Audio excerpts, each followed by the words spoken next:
Welcome to the Manifestation and Money podcast, where we bridge the worlds of the taboo topic of money with the woo-woo world of manifestation. We're your hosts, Chris and Jenny Schultz.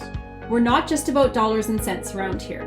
We're all about lifestyle design. You can be working towards financial independence while still living a life you love today. Get ready for insightful conversations with guests who have embraced the FIRE movement by achieving financial independence and retiring early, as well as entrepreneurs and individuals who defied the norm and have paved their own way to a life they love. Together, we'll explore the powerful connection between mindset, financial freedom, and living a purposeful life. And of course, we'll be sharing our own journey to how we carved our path to a seven-figure net worth before hitting the big 4-0. Are you ready to ignite your financial future? Then let's dive right in. Welcome to the Manifestation and Money podcast, where your journey to financial independence and the life you love begins now.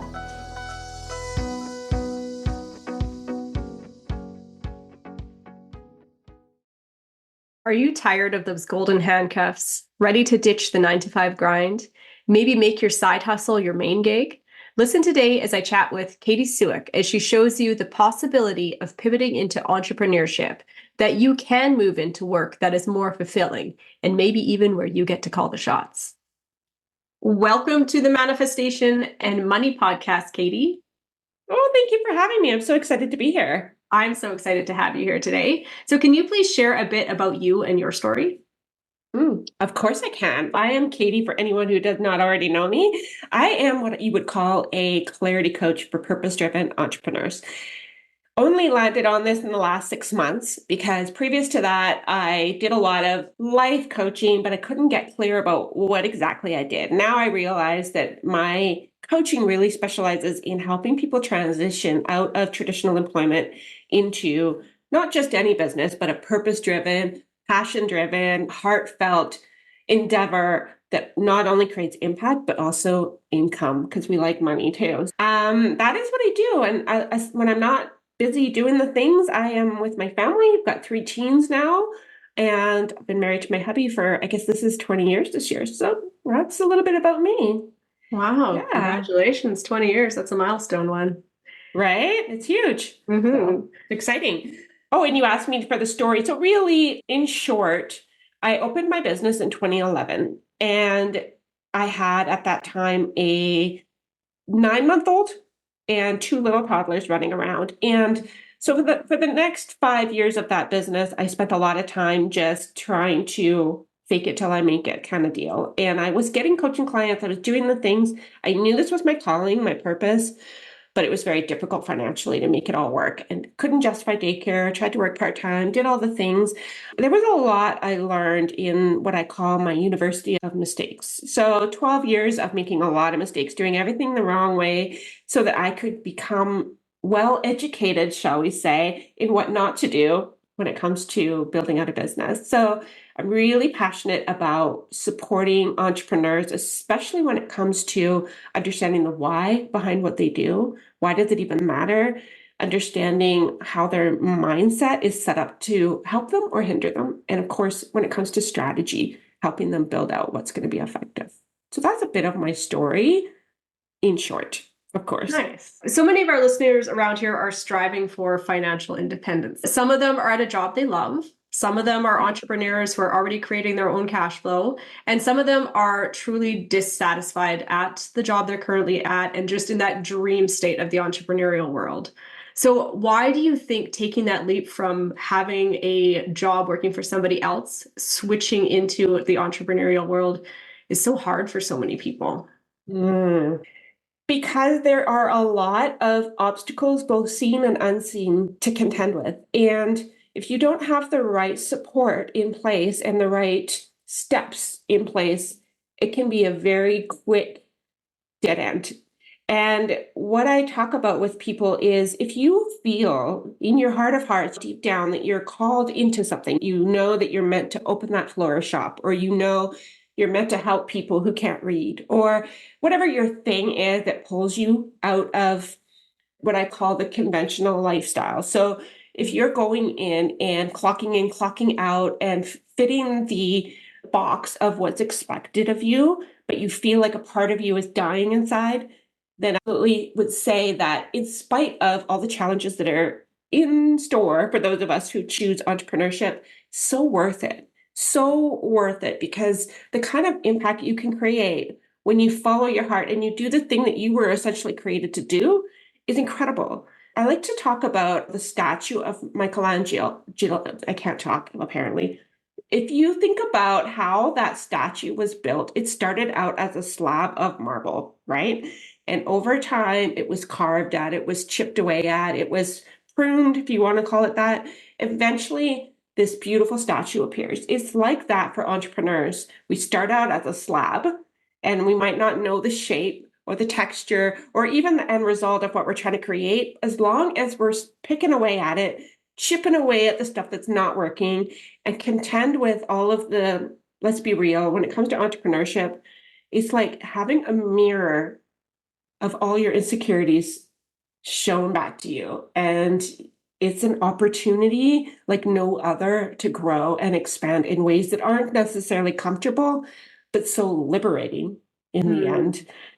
So why is it so hard? Well, fear, imposter syndrome. What do I even do? Where do I even start? Overwhelm. That's why I would say it's so important to bring in a mentor or a coach or someone who's walked the walk, that is doing what you want to do to help you take those steps.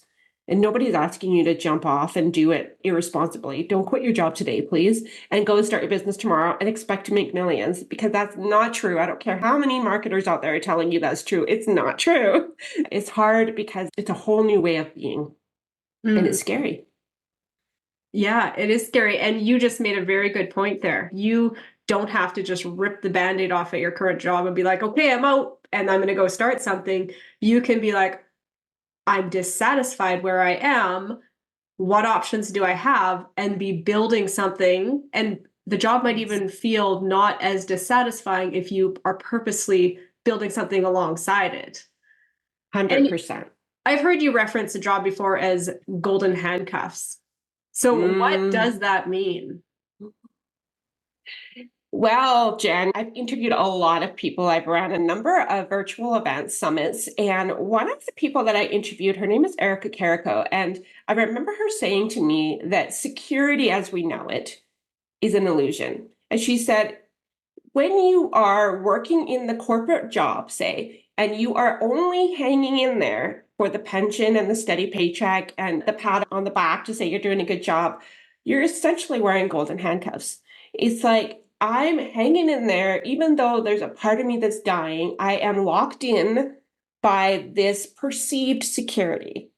And the reason I was so taken by Erica's story is she was a single mom. She went through cancer and she came out as a 7-figure business owner on her own. She said that the number one thing she learned along the way is that each time she up-leveled, each time she grew, she had to be willing to step into that person.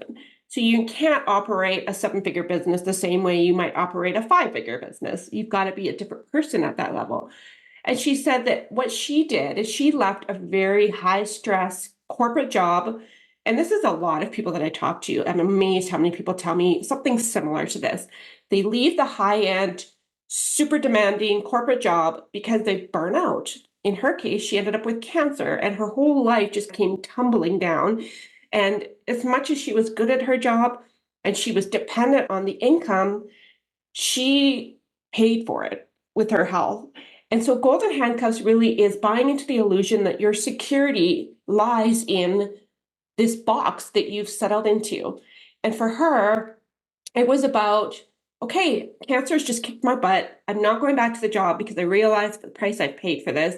And she figured out a way to build herself back up. And she said, here's the difference between that job and what I do now. That job, today's market, today's economy, jobs are being removed left, right, and center. There is no security. Even if you think you're secure with those golden handcuffs, you're really not.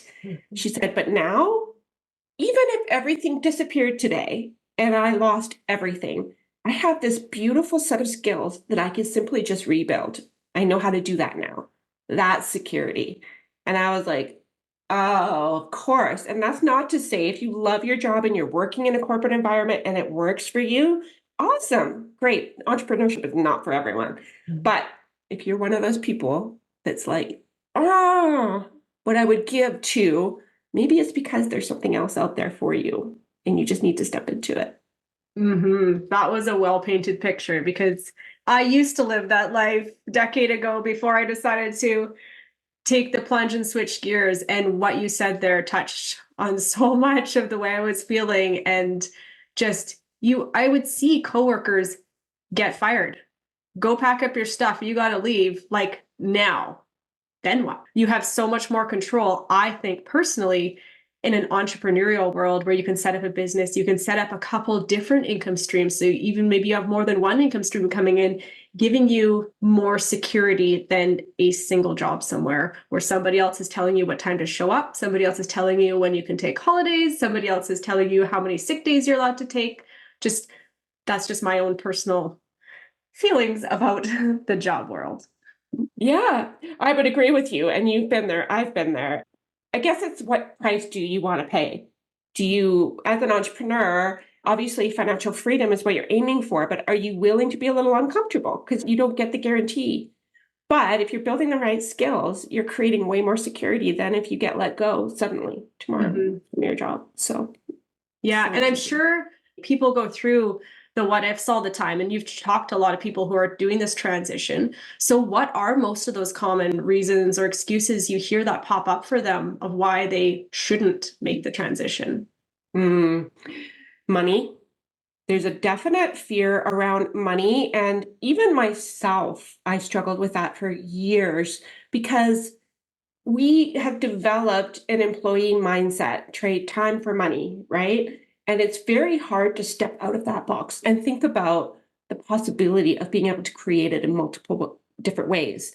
Money and security are huge. So that is why I always say, if you're going to transition, please, for the love of all things holy, hire someone to help you build the bridge. Don't just jump off the cliff. We can build the bridge. We can find the steps to get you there, and we can be fiscally responsible in that process.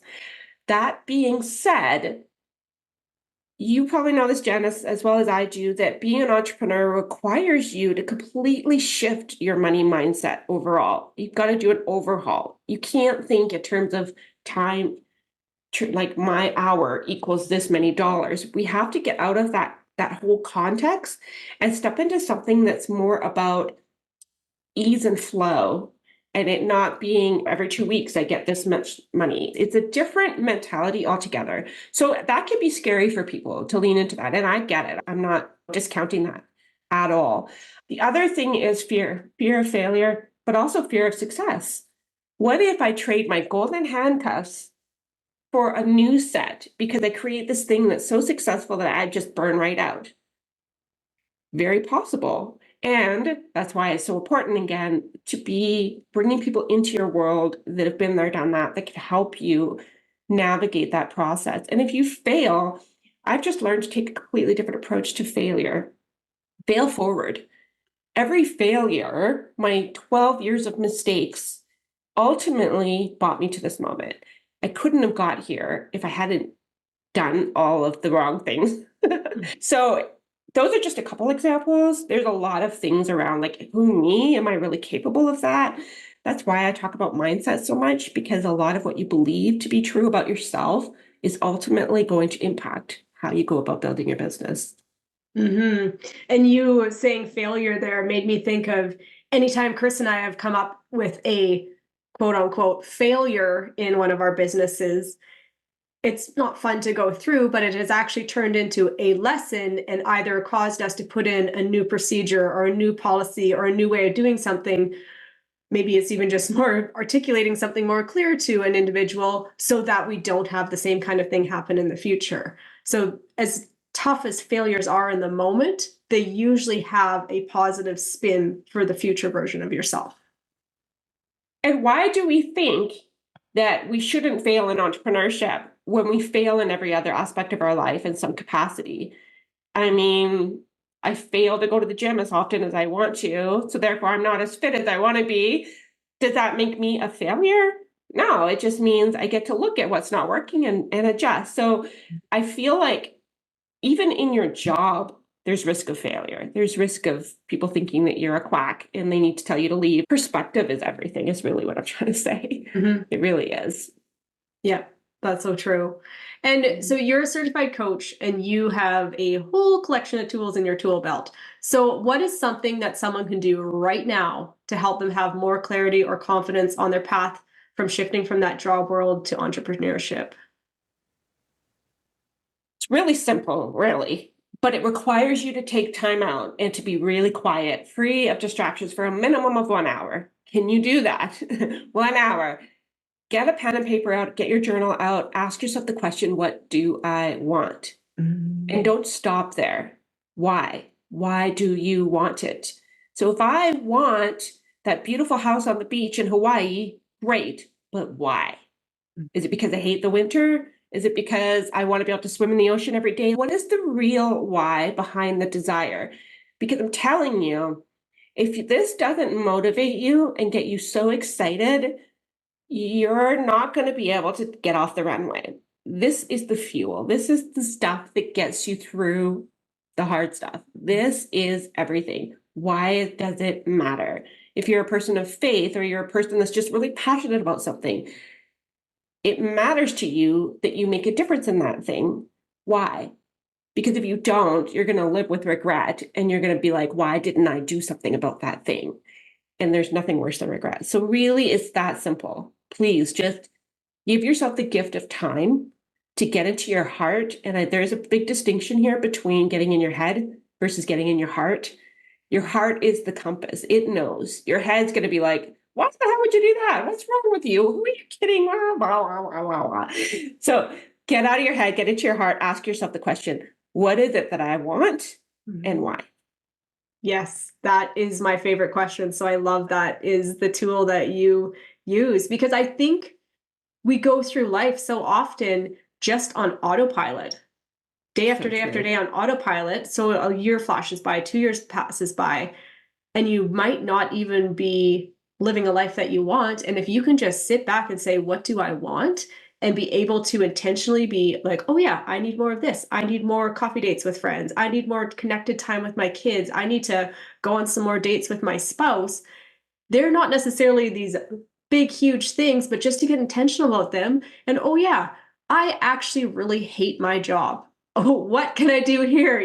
Just to get intentional about all pieces of your life. So, so powerful. So powerful. Yeah. And so simple. So simple. Yes, I know. Simple's not easy though, right? Exactly. Yeah. Yeah. So what do you think are some key pieces that people should consider when planning to escape the job world? Well, it's interesting that you asked that question because right now I'm actually building something called the exit plan audit.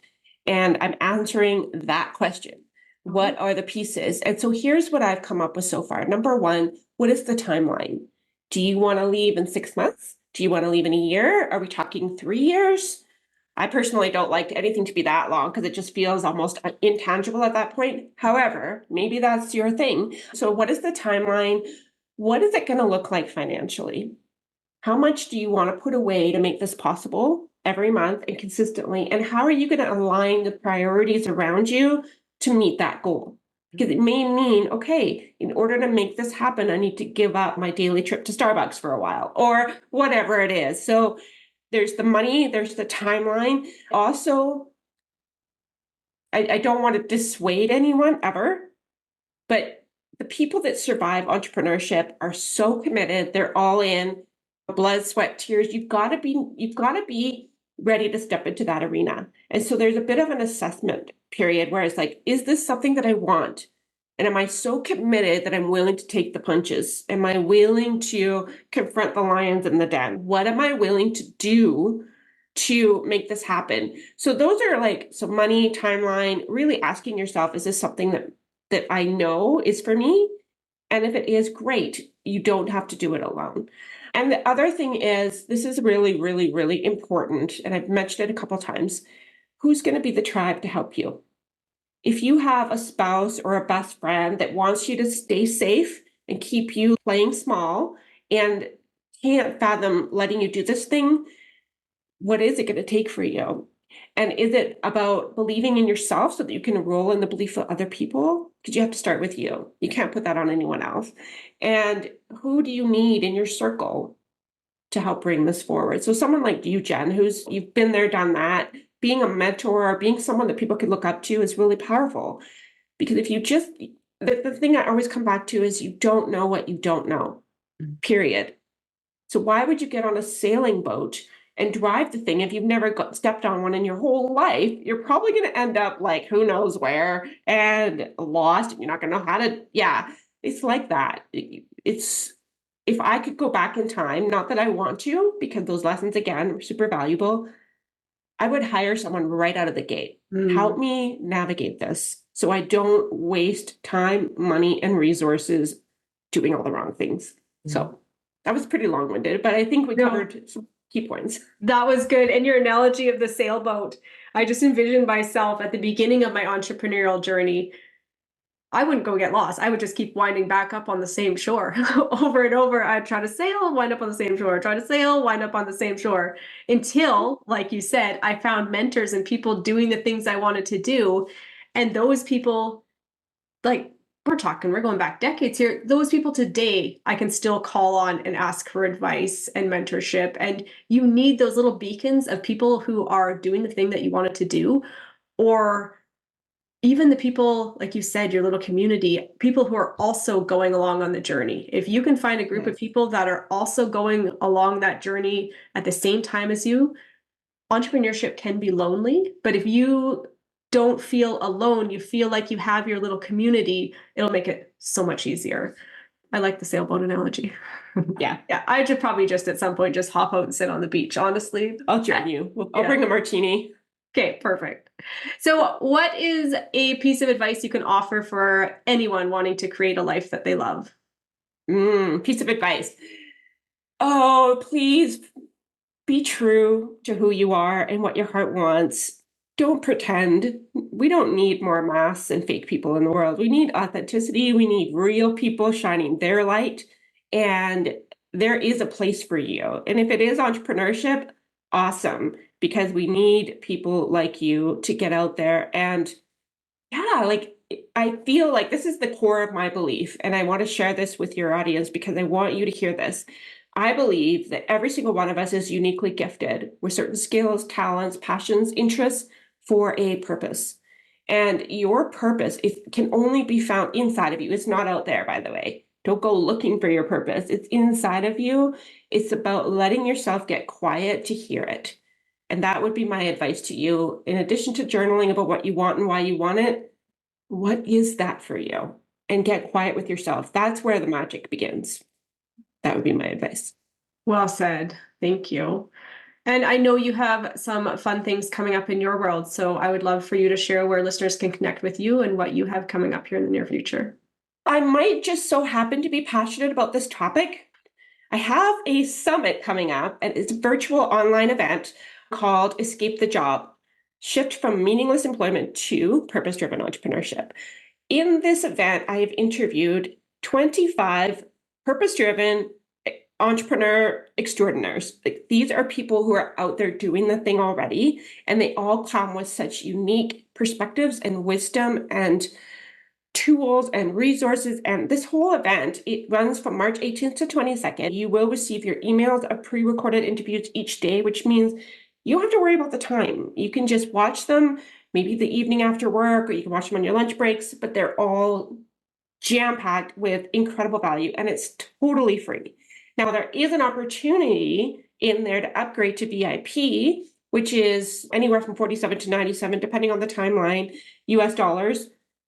But you're getting like over $5,000 of additional resources, freebies, tools. Oh my goodness, I can't even begin to tell you the value of what this event is going to be. And I encourage you to go sign up because it's going to cover anything and everything you ever wanted to know about transitioning over into entrepreneurship. Thank you so much for sharing that with the audience, Katy. I will be sure to put that in the show notes so that people can easily click through and join your free virtual summit to help you get away from the job world into the fun, exciting, sometimes scary entrepreneurial world. Yes, I love it. It's perfect segue into that. So there you go. Absolutely. Thank you so much for joining me on the show today, Katy. Thank you for having me. It was so much fun. Thank you for joining us on another episode of the Manifestation and Money podcast. If you enjoyed today's conversation and want to continue your journey to financial empowerment and creating a life you love, be sure to subscribe, rate, and leave a review. Come follow us on Instagram at Manifestation and Money Podcast or at 4Leaf Lifestyle for more inspiration and behind the scenes content. Remember, your life is yours to live. Your financial freedom journey is as unique as you are. So hop in the driver's seat. It's time to create the life of your dreams.